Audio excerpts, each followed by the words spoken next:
Have you ever found out that something wasn't vegan and thought, wait, what?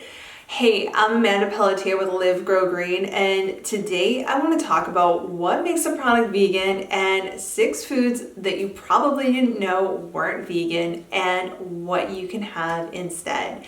If you're interested in plant-based lifestyle and diet, feel free to hit the subscribe button so you get notified every time we put out a new video like this. So for a product to be vegan, it needs to meet 3 criteria. The first is that it cannot have any animal products in the ingredients list. The second is that no animal products can be involved in the manufacturing processes of this product. So that goes for ingredients, that goes for things like shirts, anything that is considered vegan cannot have any animal products in the ingredients or in the production process.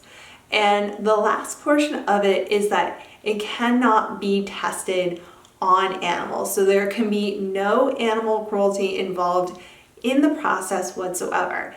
So this is why a lot of ingredients kind of sneak by under the radar because there's animal products involved in the process of these ingredients as opposed to being directly in the ingredients list. So the first food that I want to talk about is white sugar. So white sugar isn't vegan because bone char is used in the production process. So there's a lot of other plant-based friendly alternatives that you can use instead. Stevia is a great alternative. There's monk fruit, date sugar, and you can also use other things like syrups like agave nectar or maple syrup. There's really, when it comes to sugar, a lot of other alternatives if you're looking to go vegan or plant-based. So the next ingredient that I want to talk about is gelatin. So without getting into too many details, gelatin is a direct result of animal products. So that means that a lot of these foods that have gelatin to kind of hold it together or to make it a certain texture aren't vegan. And a really great alternative for that is agar agar, which is made from red algae, and you can get the same result if you're looking to add that into your cooking. So the next thing that I want to talk about is fitness supplements. So the most common one that comes up is protein powder because of the whey and casein in it, and that it comes directly from milk. But there are a lot of other supplements out there that use animal products as well.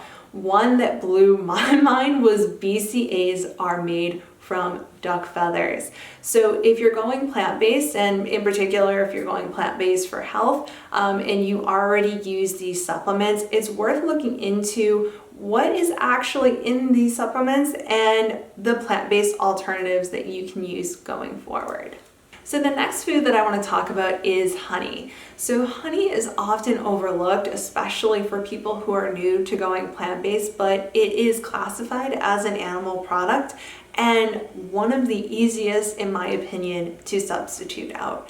So personally, I find that agave nectar makes a really close alternative to honey. And really, there's no difference other than the agave nectar just being slightly runnier. So it's a really great one-to-one substitution. So the next thing that I want to talk about is bread. So bread can actually be pretty difficult to find as a vegan because a lot of different companies out there either use milk, eggs, or honey in their bread, and none of those are vegan. So it can be quite an issue trying to find a loaf in the grocery store that you actually like that doesn't have animal products in it. But I also want to talk about bakery bread and bread that you find in restaurants. So a really common practice when you make bread is to do something called egg washing, where you brush egg yolk over the top of the bread before you bake it to give it a nice outer coat. So this can also be in your bread that you're buying in the bakery or in restaurants, and you might not necessarily know that. So it's definitely worth asking if you're looking to go vegan or to be more strict on a plant-based diet. So the last thing that I want to talk about is food dyes. So food dyes can be vegan, they cannot be vegan.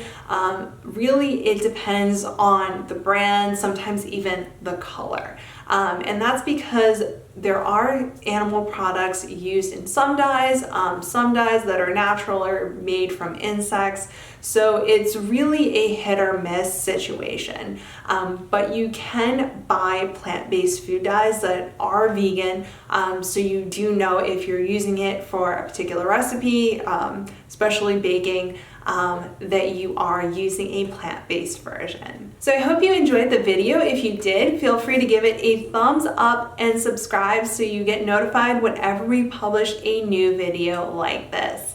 And if you're interested in starting a plant-based lifestyle, feel free to pick up our guide, 8 Easy Steps to a Plant-Based Lifestyle, and love it. Until next time.